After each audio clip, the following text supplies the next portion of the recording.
Uma das ideias mais antigas na civilização ocidental é essa unidade de todas as coisas, essa noção de que tudo está interligado, que existe uma razão central para tudo.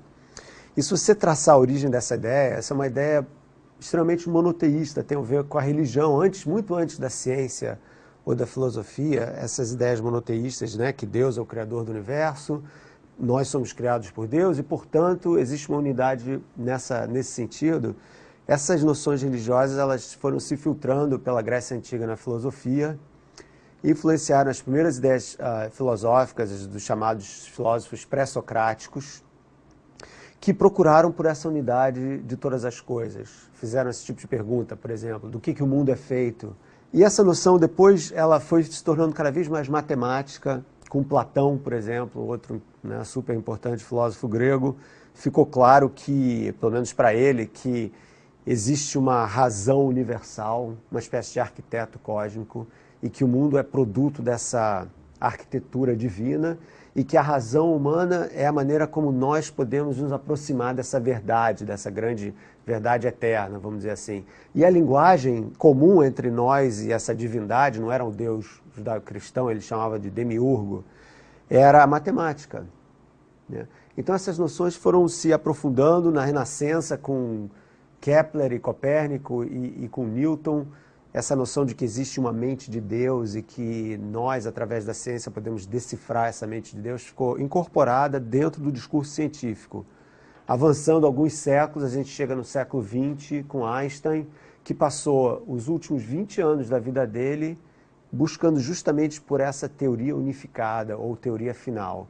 Quer dizer, o Einstein e todo mundo falhou nessa busca, né? E hoje em dia a encarnação moderna dessa ideia está, por exemplo, nas chamadas teorias de supercordas, que são teorias que procuram unificar todas as forças da natureza em uma força só.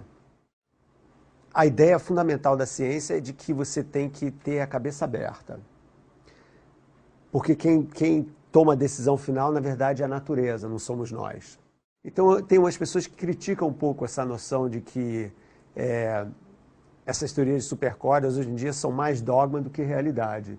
E o meu livro certamente critica elas dessa forma também, de uma forma um pouco mais profunda, que não é só a busca por uma teoria que unifica todas as coisas que não faz sentido, muito mais séria é a tal da busca por uma teoria final, tá? Que é, na verdade, o tema mais importante do livro, que basicamente afirma que nós seres humanos aqui, superpoderosos, podemos, com a nossa razão, entender tudo sobre a realidade da natureza, sobre o mundo natural.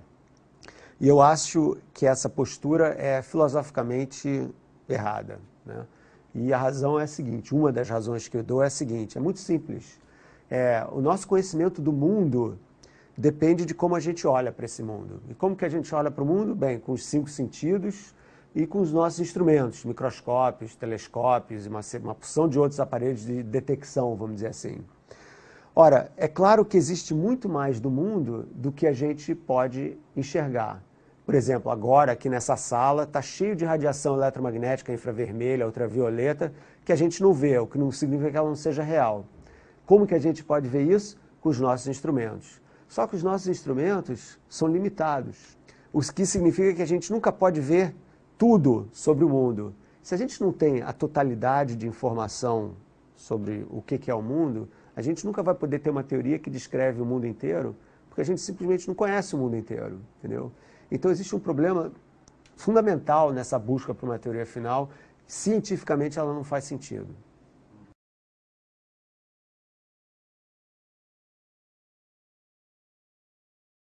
Um dos pontos mais importantes nesse meu livro é que eu apresento, introduzo, vamos dizer, essa noção de humanocentrismo, né? Que é justamente para ser contraposta com o antropocentrismo, que era típico da Renascença e antes disso da Idade Média. Com 400 anos de ciência, a gente foi ficando cada vez menos importante, né? Era uma humilhação atrás da outra. Então, primeiro, a Terra saiu do centro e o Sol virou o centro. Depois, a nossa galáxia, que também até 1924 achavam que era a única que existia, não é a única que existe, é uma entre centenas de bilhões de outras galáxias. Então, quer dizer, nós somos, assim, o lixo que fica embaixo do tapete, né? Por outro lado, e aí é que entra o humanocentrismo, o que a gente está aprendendo com a ciência moderna? Quando a gente começa a pensar sobre a questão da vida, e a questão da vida em outros planetas, e a vida no universo como um todo, o que a gente está vendo é o seguinte: olha para o nosso sistema solar. O que a gente vê são planetas belíssimos, fascinantes, mas mortos. Se existir algum tipo de vida em Marte ou numa lua de Júpiter chamada Europa, vai ser uma vida muito, muito primitiva, tipo bactérias, seres unicelulares, no máximo. Então, o que a gente está aprendendo é que a Terra é um planeta extremamente importante, extremamente raro, quase que um oásis sagrado, entendeu? Numa galáxia que é extremamente hostil à vida, o espaço é extremamente hostil à vida. Você sai aqui da Terra, acabou, entendeu? Temperaturas baixíssimas, não tem atmosfera, nos outros planetas a mesma coisa. Então a vida é rara, nós, seres inteligentes, somos extremamente raros. Então nós somos o centro, mais uma vez, não porque a Terra é o centro do universo, ou porque nós somos sobrenaturalmente criados por algum Deus, mas porque nós somos super raros e, portanto, importantíssimos na preservação da vida. Então a gente tem uma nova missão: preservar a vida a todo custo. Então como que você vai traduzir isso tudo de uma maneira que as pessoas possam entender, né? Esse é o desafio, vamos dizer assim, da divulgação da ciência.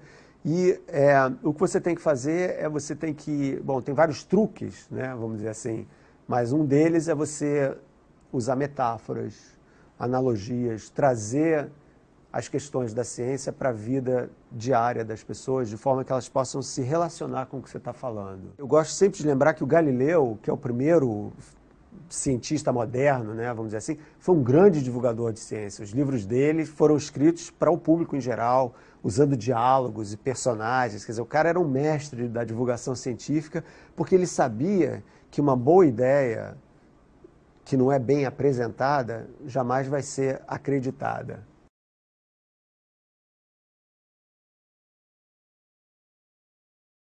E o que a gente aprende é o seguinte: nos últimos 40 anos, a física e a biologia deram vários exemplos em que não são as simetrias que são o que é fundamental no mundo, mas são as assimetrias, as imperfeições que são importantes. Então a vida tem uma simetria fundamental. Se não fosse por isso, a vida seria impossível, você não ia ter metabolismo, você não ia ter reprodução. Então, quer dizer, o próprio mecanismo da vida depende dessas assimetrias. Então eu percebi que a estética da ciência, baseada nessa noção de perfeição, de que simetria é beleza e de que beleza é verdade, é uma estética ultrapassada. É uma estética que tem que ser mudada.